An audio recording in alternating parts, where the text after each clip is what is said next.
Hey, folks, and welcome to Her World Media. On this series, we highlight womenists in various parts of the world who are making big step of moves in their respective careers. I'm your host, Kiera, and shout out to our show's producer, Jovan. Thank you for being here, and we hope you enjoyed today's conversation. So, without further ado, I want to get into introducing our guest today. And prior to that, I want to say this is the first episode for the relaunch of this series. So, without further ado, folks, this is Ellen Chenoweth. Thank you for being here. Hi, Very Ellen. happy to be here. Very honored. Thank you for inviting me. Of course, thank you for saying yes. And I would like to say too, I love Ellen so much. Ellen is someone who I consider to be a part of my community, and I have so much respect for her, and I adore her, and I admire Ellen so much. Like she's one of the most sweetest people ever in my life, and it's genuine. Like it's very genuine, and I always feel so warm and welcome when I'm in your presence. So thank Mm. you for doing this with us. That's a very, very kind introduction. Thank you, Kiara. Of course. So before we get into our questions, I do want to take a few minutes to allow you to um, share with folks where you're located and what it is that you do. Like, what are your career titles and everything? Yes. Um, so let's see. My name is Ellen Chenoweth. I use she, her pronouns. I am located in the city of Philadelphia. And I have a variety of titles these days. I like to use culture worker because I feel like that covers a lot of ground and it's nice and broad. So I'll go with that one for now. Thank you for that. I love that cultural worker. Yes, absolutely. So I had read a bio from of you from I think the site was called Overthinking. Is that the name of the site? Or maybe thinking dance. Thinking Dance, maybe that's what it is. Yeah, so I read that bio and I believe that's the same one too that you sent us. But my, Actually, I sent y'all a new one. This one is fresh. ah, okay. So the one that I read on Thinking Dance, I learned so much about you. Like I knew a lot about the work that you did, but I was like, wow, Ellen has really done a lot of really amazing things. So, I want to spend a little time just talking with you about like how did you get into presenting dance and performance work? I spent 4 years in Washington, D.C. when I was kind of fresh out of undergrad that were really formative for me. So I got my first job in arts administration. I was working at the Kennedy Center. It's still the largest institution I've ever worked at.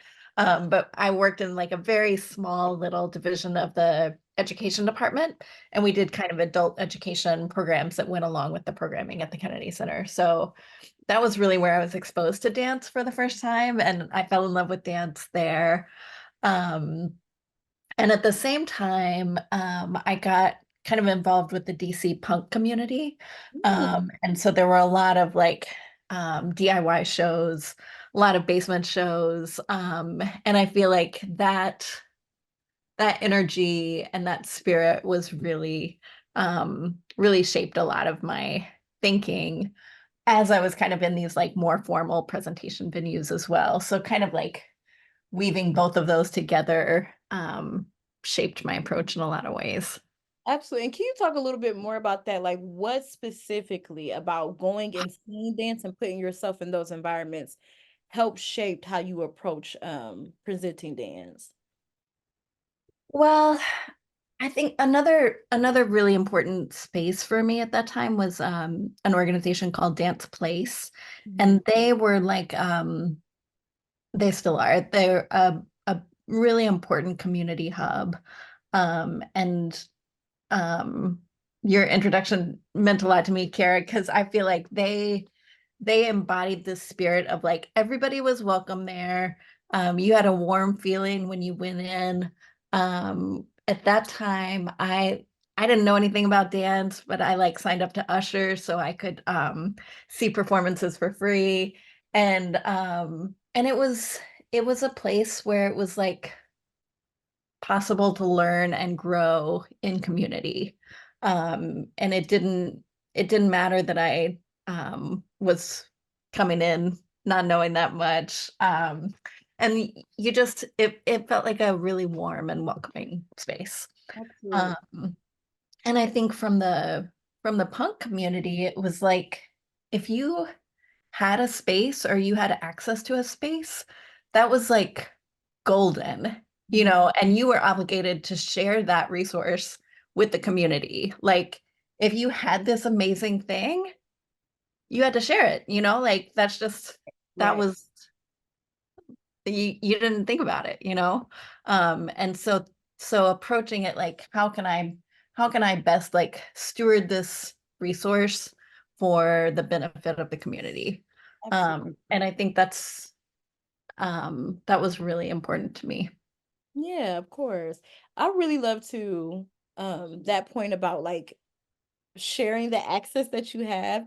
And I would say too, because you have been someone who has presented my work as well. Like I've been in a series with you where my work is commissioned, and I think it makes such a huge difference when you can work with people who feel very caring and feel who care about your work, and who's very hands-on, and make sure that they are a part of the whole process of the creating the work. And that's one thing that I really appreciate you is like you show up with care. Like you want to make sure that people feel welcome, and the access that we had to, because as an alumni of Columbia College Chicago where you previously worked, um I will say there was moments too where I felt like, that relationship wasn't there anymore. So when my work was able to be commissioned at Columbia through you, it made me feel so good. Like, okay, I'm getting access again to the resources that are in with that are supposed to be provided to me in my community.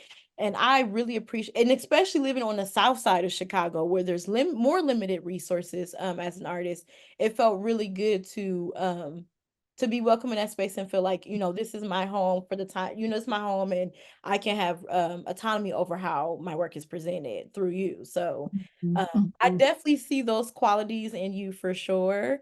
And to be a little bit more specific to like who was like that one person or like one or two people that you were like, up, I like them. I like the way they're moving. I feel like there's something there about how they're presenting work that I need to like hold on to that idea. Who was that person for you?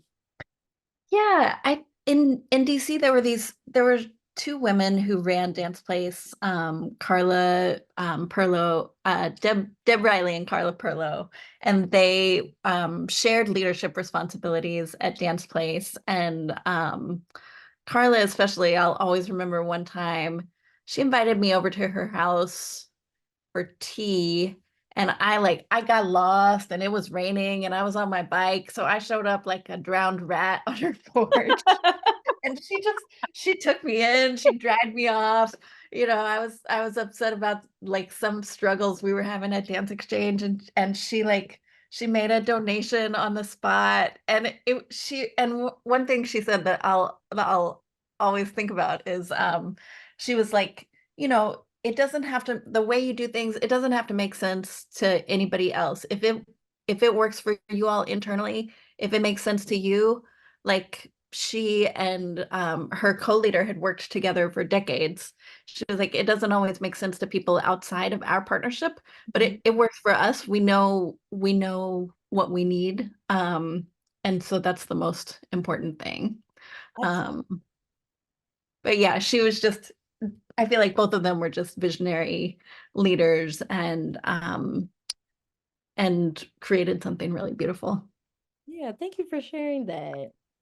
So yeah, let's talk about a little bit more about your role and how, which we've kind of been talking about, like there are some challenges that artists, like talking about having access to these resources, because there are challenges that artists face when they're producing their work. So can you talk a little bit too about like what are some of those challenges that you witnessed, and how important your role can be into supporting artists who are trying to get their work seen and presented? Well, first of all, I feel like it's it's so hard. It's hard enough to make good work, Yeah. you know? Like that's if you do that much, then that should be more than enough and that should be the focus, you know? And And so I don't feel like artists should have to be thinking, in addition to making good work, how am I going to get this? How am I going to make a platform for it? How am I going to get an audience there? So I think about the role of a presenter or curator or anybody in that kind of producer, whatever kind of support role, as like helping the artist be focused on making the work and making the best work that that's possible. And so just having somebody else to be there for moral support, be there as a cheerleader and champion and helping get eyes on it, and helping think about the frame and how people are going to experience the work. I just think having that labor not falling on all one person, the artist, is really, really crucial for the work to breathe and live. Absolutely. So for all of you grant organizations out there, institutions, please listen up. Ellen just dropped a gem. It's hard enough to make good work, okay? Yes. Real though, it's really difficult to make good work, let alone then also have to have time set aside to do all the admin and the presenting work. It can be extremely exhausting. So, yes, your work is very much so appreciated. Yeah. And can you talk a little bit too, like what's a day, can give an example of like how would you approach like presenting a show? Like you can use any show, maybe a recent show that you presented or directed, the presenting process, and how was that process? Gosh, well, I feel like there's not really one model. Hmm. But I and my roles now are kind of different from they're really different from how they were at Columbia College Chicago. But I'll go back to before that when I was working at Dance Exchange. We had three studios in a facility in Tacoma Park, Maryland, just over the DC border. And when I came into the organization, they were really in a transition period from being on the road and touring all the time to really trying to build more at home. And so I started programming public events in our space in the studio there. And so it was thinking about like, um, again, we have this resource. How can we use it to advance conversations? How can we use it to build community in Tacoma Park? How can we use this programming to invite people into the space who have never been here before? And also, um, how can we share this with artists who don't have a platform already? So if we weren't here, they wouldn't have a place to go. And so we started doing like a weekly presentation series. And that was also a lesson in like you don't have to use every good idea like right out of the block. Like Yeah. in retrospect, like it might have been smarter to do like, let's start with one event a month instead of like trying to do a weekly series. Um, but so these are good lessons to learn along the way. But we really did a wide variety of programming in that space that ranged from like a quilting bee one night to works in progress showings to out of town artists talking about their work. And I think the multiplicity was really beautiful there. Absolutely. Yeah. So, giving a little bit more context about Ellen's role at Columbia College Chicago, at the Dance Center at Columbia College Chicago, Ellen was a director of the dance presenting series for 5 years, and she recently transitioned back to Philly. So, I have a question for you. In terms of transitioning, right? Like from one job to a new position, and not just a new position, to a back to a totally different state in a different city. What advice would you give someone who is considering transitioning to a new position that could be potentially out of state? Hmm. Hmm. It's interesting. It's it's interesting because this is also my first time like working at an institution in New York. So I'm working with an organization called Works in Process that does a lot of programming at the Guggenheim. Like they're like the little performing arts branch of the Guggenheim, but also in other spaces too. The New York Public Library we partner with a lot. And I'm the director of finance and operations. And so it's been so interesting to see oh, um, like the funding opportunities that are available in New York and the kind of um recognition that I do feel like it comes easier than I expected after being in Chicago, where it was like, oh, we're doing some of this work over here too. It's just like y'all haven't heard about it over here on the East Coast yet. It's like it's Right, so right. interesting because we have the internet. We think we know what's happening in other places, but like Right. it's hard to spread the word. Yeah.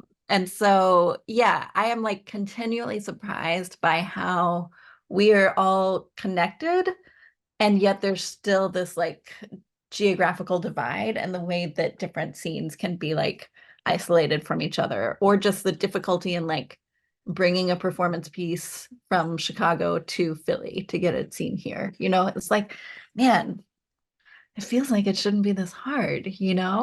But I have really loved, I feel like I've been part of the dance scenes in like DC, Philly, Chicago, now New York a little bit, and I went to grad school in Texas and I'm a native Texan. So it does feel like really rich to be like um to be in touch with these different cities and to feel like um you can drop back in and like a lot of the same people will still be there and it's like, oh yeah, like I remember this, like and they're so different and so unique, and I feel like each one has its own special flavor. Yeah. um and I love dancers. I feel like dancers are so hardworking and so incredible, and so just like the ways that dancers are like making things happen in different places is always amazing to me. Yeah, I love that. Can you talk a little bit more too about like with like Chicago being your most recent transition, like some of the similarities and differences you see between like the atmosphere in Chicago and Philly that have I get that have like continued to shape like, your transitioning, though you've been back for a while, been in Philly for a while now, how it continues to like shape like, oh, that's a little different, but can you talk about that if that question makes sense?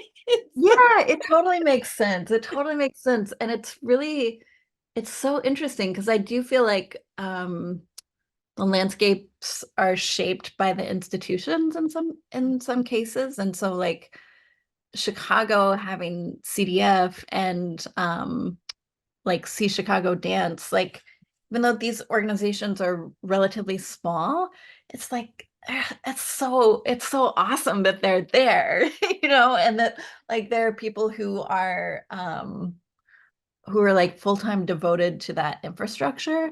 And then in Philly, like there's no See Philadelphia Dance, there's no like Philadelphia Dance Makers Forum, there's funders, but like they operate in a different way.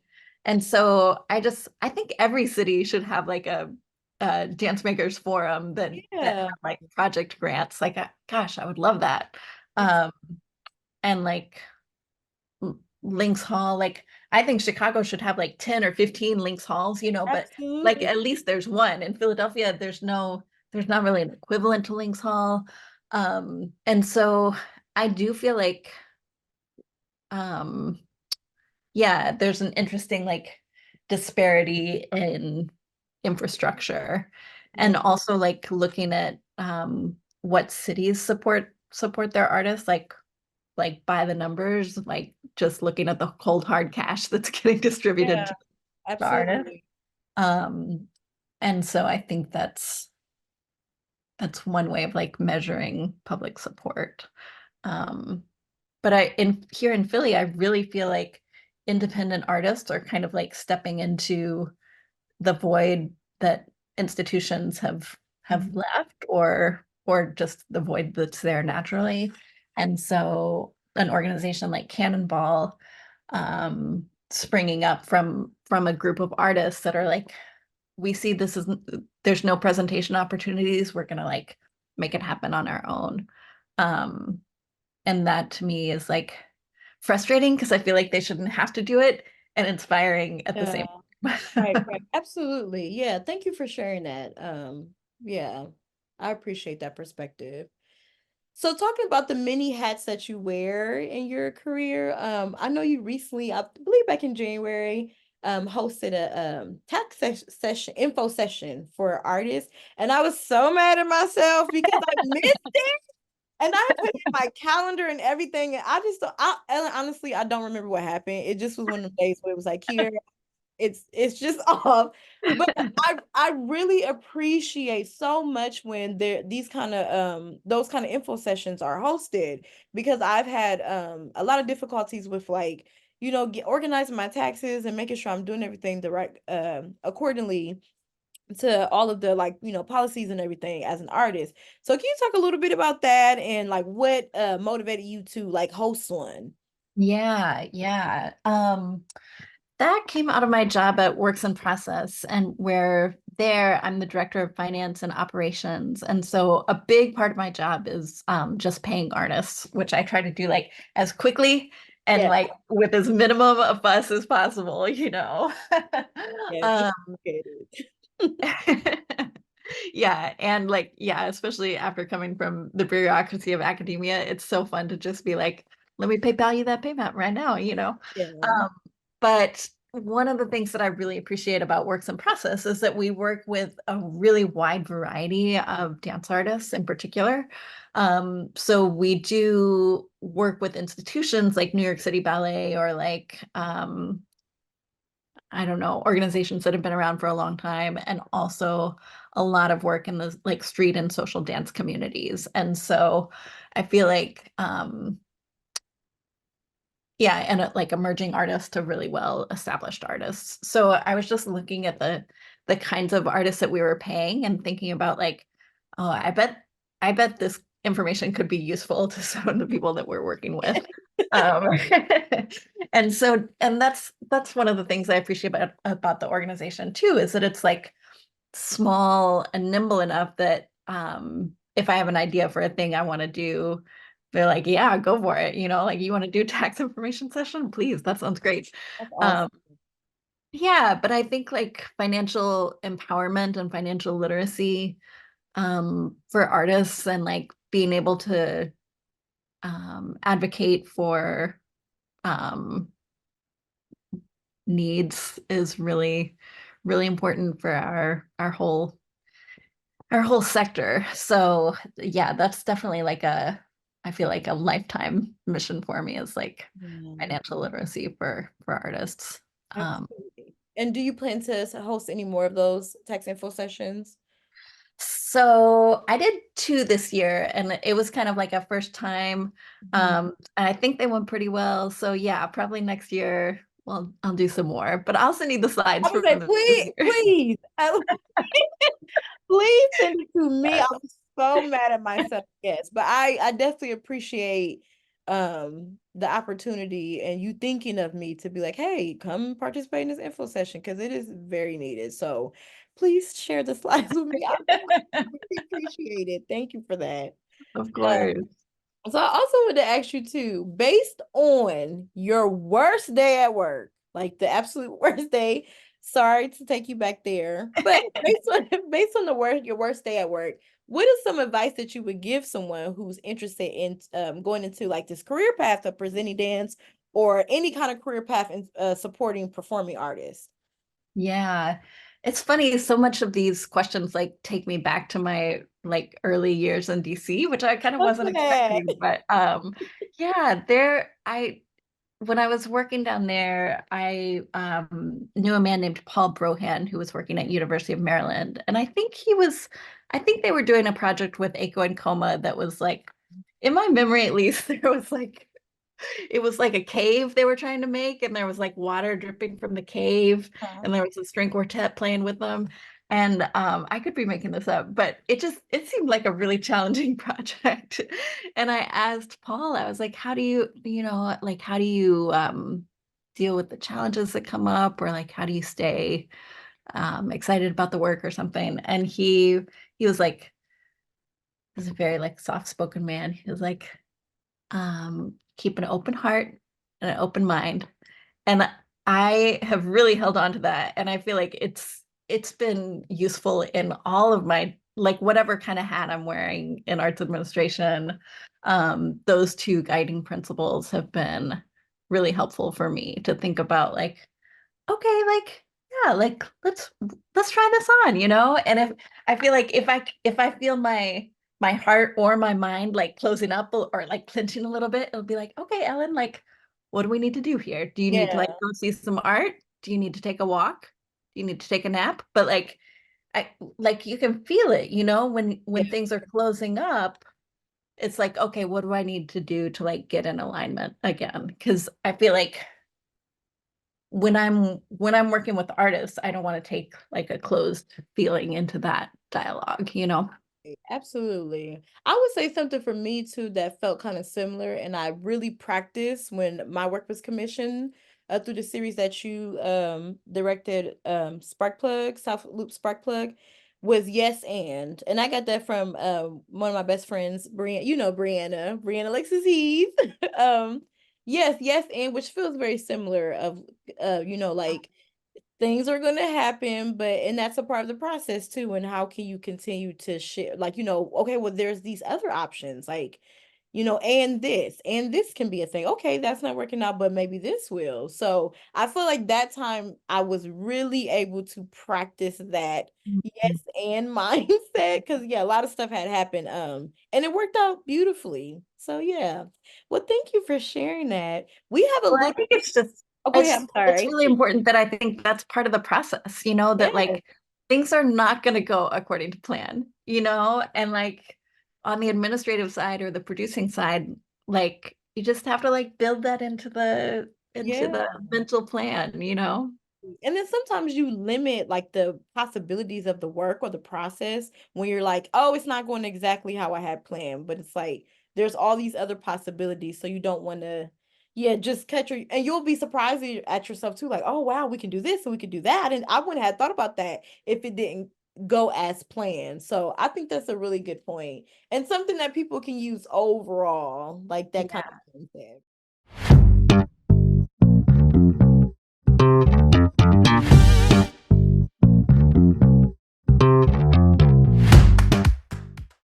What is your favorite thing to spend money on?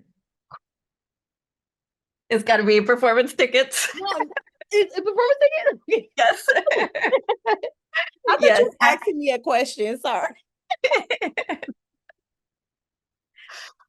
For me, because I'll answer questions too. Oh, good. Honestly, for me, my favorite thing to spend money on is probably food and my nails. I really love getting my, it's so, I don't know, I just love the process of it. It's really enjoyable for me.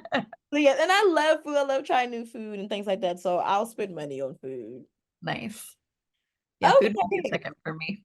Yes, right? Like, just try the food.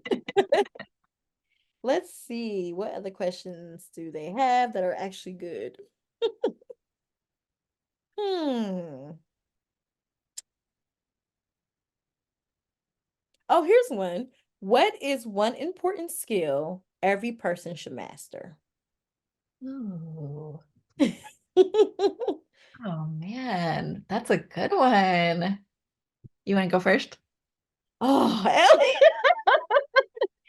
Um, that is a good one. It's hard.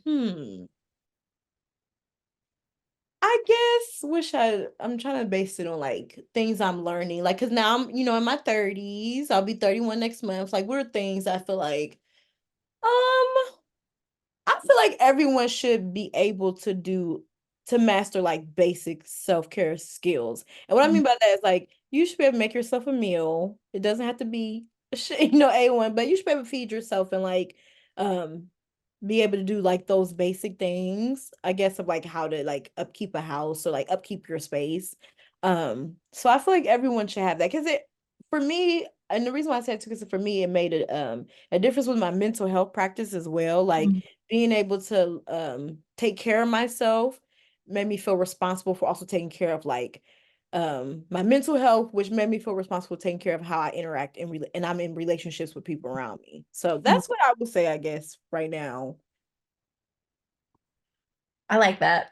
Um, I feel like this this sounds basic, but I feel like communication. Communication. I went through this phase Yes. during the pandemic where I was like, I'm gonna get better at communicating during this pandemic. This is something I need to work on. And like I would talk to friends and they'd be like, I think you're pretty clear already. I'm like, no, I need to work on this. I can get better. But I feel like yeah, it's something I'm still working on, and I feel like it's a thing a lot of people could it's an area of growth for a lot of people, I think. I can't agree more. I'm actually surprised that wasn't mine because I feel so strongly about having good communication. It makes a huge difference for sure. Absolutely. Well, thank you. I wish we had time for another question, but we don't want to hold you forever. So, can you please take a moment to share with people where they can find you? Or even if you feel you want to share like resources where they can find dance in their communities, or how to go about like starting that search to find dance. Oh man, I like that question, but I will kind of like tag on to the last one because Yeah. um I'm working with an artist now named Kayla Hamilton, and she is we made up a title for me that's like action partner. So Mhm. I like help her get things done and help her do things. But she is one of the clearest communicators I've ever worked with, and it is such a joy. Yes, I bet it I'm makes like, a difference. oh, it really does. It's so nice to work with her. But she has a premiere coming up in the summer at the Shed in New York that I'm really excited about. I'm really excited about helping spread it out in the world. So we have a new website that's going to be launching in a month or two. So look out for that. Kayla Hamilton, Circle O Projects. And then at Works in Process, we're just at worksinprocess.org. As far as finding dance in community, I feel um like Instagram is holding a lot right now, you Mhm. know? So just a little like light Instagram stalking, letting letting one profile like lead you to another. Um, if there's not a Chicago Dance Makers forum in your community, finding something that's the closest equivalent and then signing up for their newsletter. Right. Um, and really like I think anywhere you are, there are independent artists in your community who could use your support. And that can look like a lot of different ways. Board membership, financial support, moral support, just showing up to performances, being curious. So a lot of ways to support. Thank you for sharing that, Ellen. I really appreciate it. Thank you for spending time with us, letting us pick your brain, sharing the work that you're working on. Thank you all for tuning in. We hope you enjoyed our conversation today with Ellen. And be on the lookout for our next episodes as we continue to highlight women on our platform. All right, thank you. Bye. We out.